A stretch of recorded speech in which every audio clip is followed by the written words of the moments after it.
Folks coming in? My goodness, people are still walking to the door.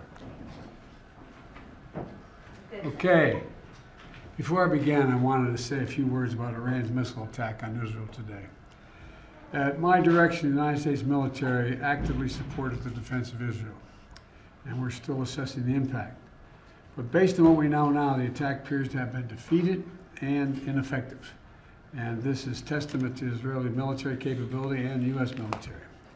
It's also a testament to intensive planning between the United States and Israel to anticipate and defend against the brazen attack we expected.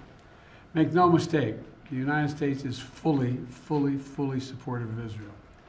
And I've spent the morning and part of the afternoon in the Situation Room and meeting with my whole national security team and consulting with the Israelis indirectly because in terms of their impact on us.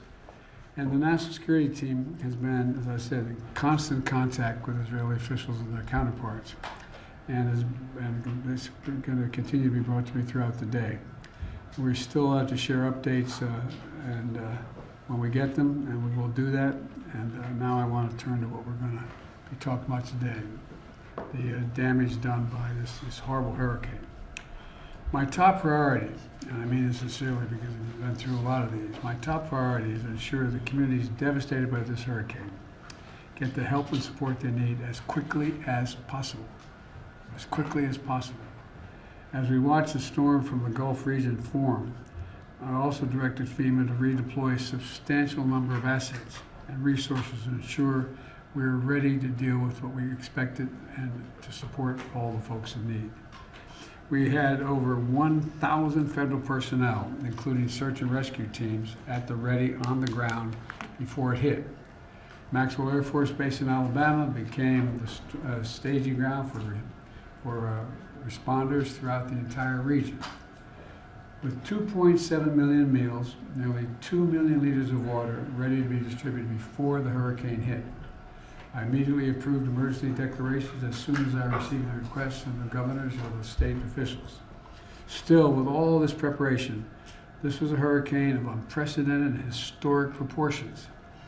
Over the past several days, I've been in regular contact with the governors, the mayors, the county officials in all the affected areas. That includes Florida, North Carolina, South Carolina, Georgia, Tennessee, Alabama, and Virginia. Now, in the storm's wake, I've directed my team, including the leadership of key departments and agencies all across the government, to send every available resource that we have at our disposal to the affected region. And that's why we're here today with the cabinet and those acting in the cabinet, because some are deployed already. The Department of Defense, Agriculture, HHS, Transportation, Energy, Homeland Security, EPA, Commerce, Small Business Association, and the U.S. Army through the Corps of Engineers. We need to be all working together, and that's what we're going to talk about, that continued coordination we have going. I've been in frequent contact with the governors and other leaders in the impacted areas, and we have to jumpstart this recovery process. People are scared to death. People wonder whether they're going to make it. We still haven't heard from a whole lot of people. This is urgent. People have to know how to get the information they need. So we'll be there until this work is done. It's going to cost, I predict to you, I don't have a number. I think it's going to cost billions of dollars to restore these areas to where they were before. Until the work is done, we're going to stay.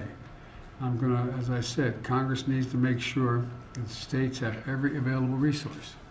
And we have an obligation. This is a storm of historic proportion.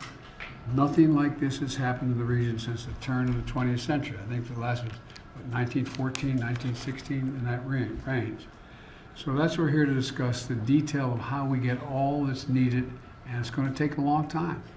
It's going to take a long haul to restore these communities. And I'm going to be heading down anyway. I'll be in the region on Wednesday, and we've had people down there already. It's just going to be real. This is really consequential. Homes come home, they're just washed away. Entire roads washed up, cliffs. I mean, it's just devastating. And so it's going to take a lot of work, a lot of coordination. And if this were in the middle of the term, I'd be asking Congress to prepare to They haven't given them the money we need now for this materials that we need for dealing with these devastating storms. It's going to cost them. That's okay. It's probably. Is that the speaker calling me? He said he's in, right?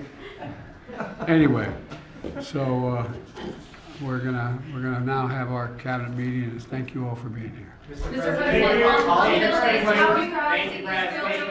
Thank you so much. How would you like Israel to respond to Iran?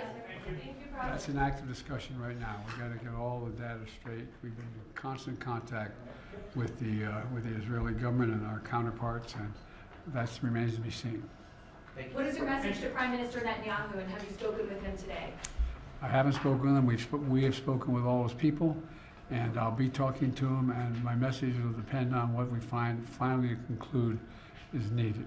What do you believe the consequences for Iran should be? That remains to be seen. Thank you. Thank you, Brad. Thank you so much for being around. Thank you, Thank you. Thank you so much.